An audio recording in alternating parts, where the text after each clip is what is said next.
Arc'teryx tests their gear on the granite above Vancouver. Rain, snow, alpine rock, the kind of terrain that will end your day if your feet quit on you. I live about 1,300 miles south of that, on the California coast. Fog, rocky shores, tide pools, the trails through Big Sur. So when Arc'teryx sent me this, the first thing I thought was, does a boot built for their mountains make any sense for my coastline? And that is the whole reason why I wanted to make this video.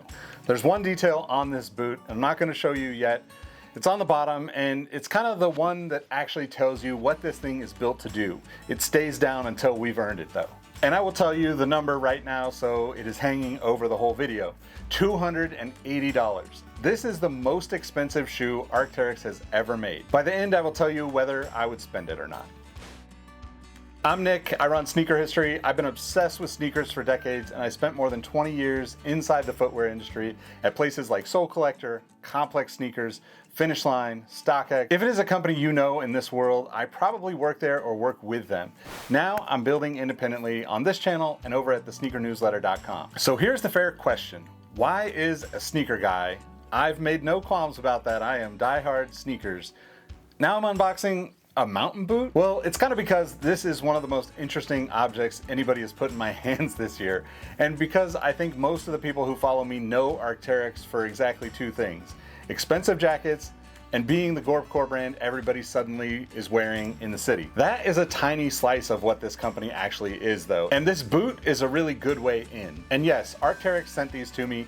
I always tell you that up front. It does not change how I read the shoe. It just means you get to see these a little bit before you might see them on shelf. And I could find 0 videos on this boot, so this is kind of your early look at it. But real quick, because you are a sneaker person, this backstory matters. Arc'teryx started in 1989 in Vancouver, built by climbers who were frustrated with their gear. The name comes from archaeopteryx, basically the first bind in the fossil record. The whole idea is evolution, gear evolving toward an ideal. And that's something I personally can get behind. And here's the part that connects to our world. This brand has been passed around the industry. It was sold to Salomon, which Adidas owned in 2001, then to a Finnish company called Amer Sports in 2005, and in 2019, a group led by Chinese sportswear giant Anta bought Amer Sports, which is the company that now owns Arc'teryx. Yeah, it's a little confusing. So the dead bird logo has been under some of the same corporate umbrellas as some of the biggest names in sneakers. But here's the part that I respect. Through every one of those ownership changes, Arc'teryx held on to the athletes, the guides, and mountain pros who built the brand. Inside the company, they call those pros the DNA of the brand. And that part never got sold. And one more name, because I think this one really matters. The person leading Arc'teryx footwear design right now is a designer named Josh Hare. He spent nearly 2 decades at Adidas before this. Sneakerheads might know his work from his years with the 3 Stripes, but that is a story for another time. And if you want me to reach out to Josh and see if I can get him on the podcast, let me know in the comments. I would love to talk to him, and I think you would enjoy that conversation as well. But what matters for this video is that he is the one pushing Arc'teryx to take footwear to the next level. And this boot is a part of that. I'm gonna go deeper on this part of it because I want this to be focused on the shoe, but I'll go deeper on this part of it in a companion video that I'll link in the description once it's out there. But for now, back to this boot.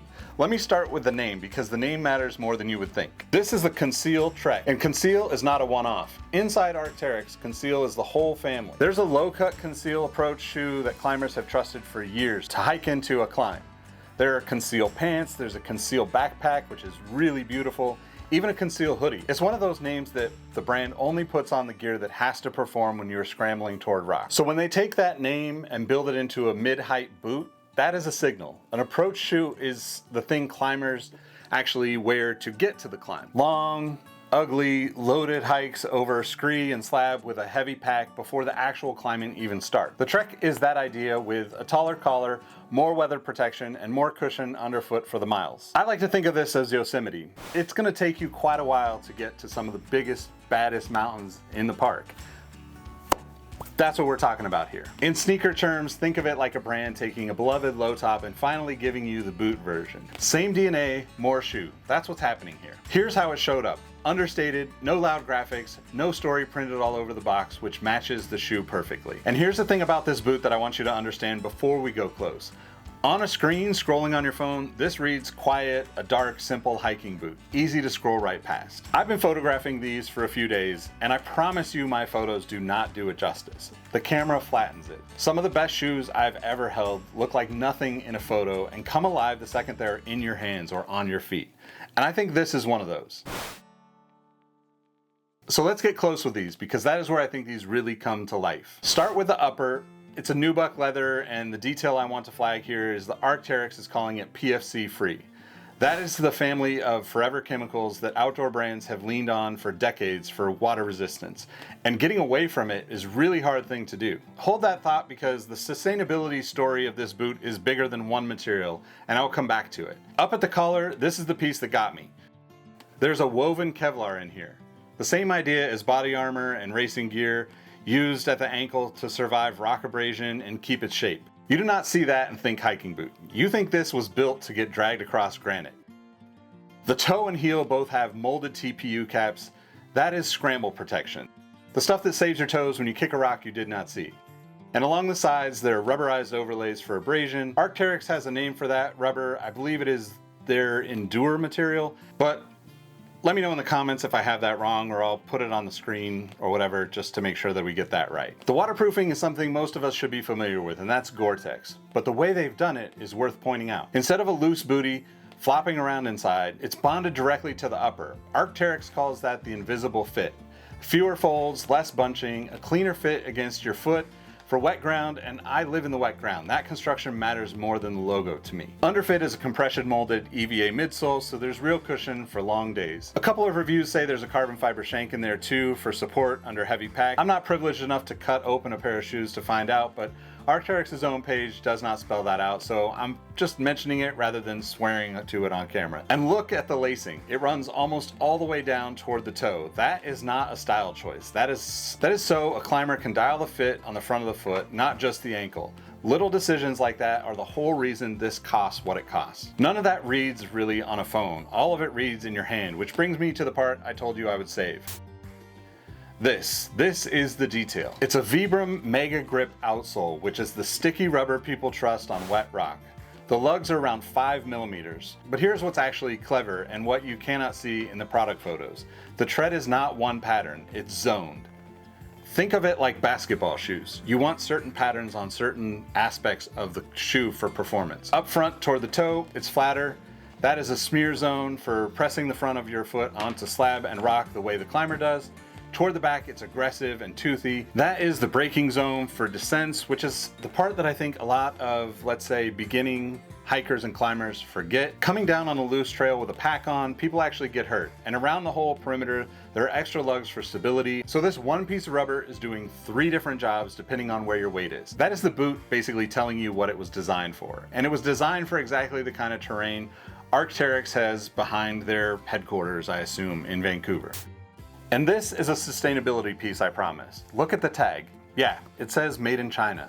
I'm gonna say that plainly because that is exactly the knock on premium brands, that you're paying top dollar for something made in the same overseas factories as everybody else. But look at the rest of that tag. Fair trade certified factory. That is a labor and wages standard for actual people who built this boot. It is not a recycled materials headline, it is a humans in the factory thing.